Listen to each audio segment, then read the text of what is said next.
à la une avec des gens qu'on ne connaît pas.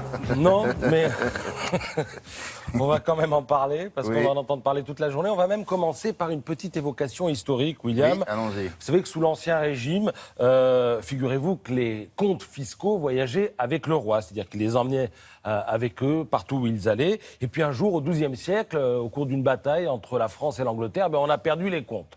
Alors, Les comptes. oui, tous les comptes fiscaux. Donc on s'est dit, il faut les rendre sédentaires, il faut les mettre à un endroit, et c'est ainsi qu'est née l'idée d'une chambre des comptes qui a été installée à Paris. Et puis ça a duré pendant des siècles. Et puis après la Révolution, Napoléon a transformé un peu tout ça en chambre des comptes. Ça s'appelle la Cour des comptes. C'est une institution donc chargée de regarder comment est utilisé l'argent public. Alors elle a un patron, on l'appelle le premier président de la Cour des comptes, et ce matin, il fait la une du Figaro. Il s'appelle Didier Migaud. Il a été nommé là par Nicolas Sarkozy.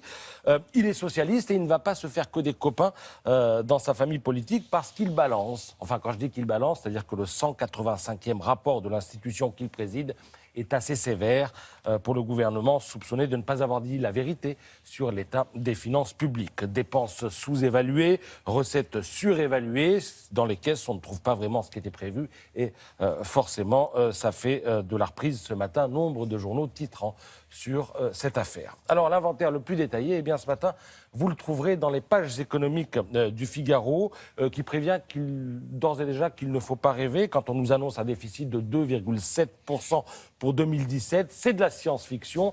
C'est dommage parce que 2,7, ça nous mettait sous les 3%, les fameux critères de Maastricht. Alors, dans la série Comment jeter par les fenêtres, l'argent par les fenêtres, vous avez la douane. C'est-à-dire que la douane a acheté de beaux avions. Le problème, c'est que ces avions n'ont pas les équipements pour voler. Donc, ils restent cloués au sol.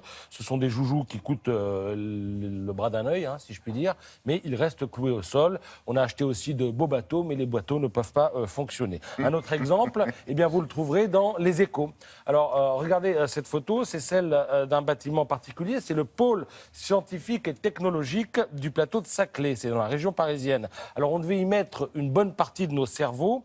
Ça marche pas. Notamment, d'après la Cour des comptes, parce qu'ils sont plusieurs à s'en mêler. C'est-à-dire que vous avez dessus le ministère de l'économie, le ministère de l'enseignement supérieur, le ministère de la Défense. Et en attendant qu'ils se mettent d'accord, le truc ne fonctionne pas et la facture augmente. On en est à 5 milliards. Mais le pompon, c'est quand même Ségolène Royal qui le décroche.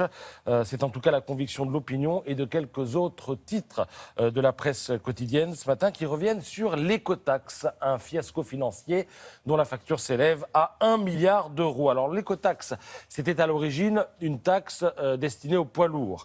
C'est-à-dire qu'elle a été combattue par ceux qu'on a appelés, vous savez, les fameux bonnets rouges bretons.